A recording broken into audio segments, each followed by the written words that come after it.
سلام. حال همه ما خوب است. ملالی نیست جز گم شدن گاه به گاه خیالی دور که مردم به آن شادمانی بی سبب میگویند. با این همه عمری اگر باقی بود طوری از کنار زندگی میگذرم که نه زانوی آهوی بی جفت بلرزد و نه این دل ناماندگار بی درمان. تا یادم نرفته است بنویسم حوالی خوابهای ما سال پربارانی بود.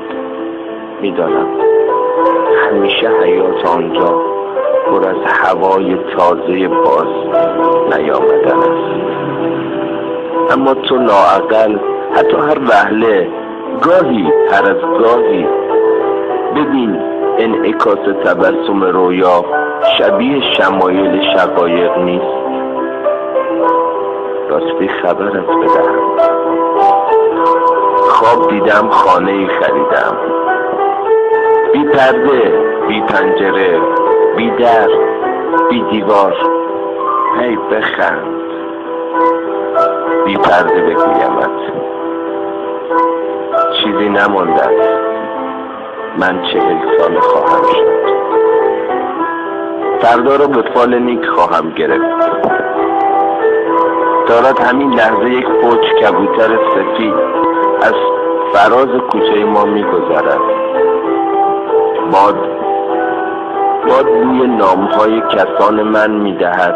یادت می‌آید رفته بودی خبر از آرامش آسمان بیاوری؟ نه زیرا جان، نامم باید کوتاه باشد، ساده باشد، بی حرفی از ابهام و آینه. از نو برایت می نویسم حال همه ما خوب است، اما تو باور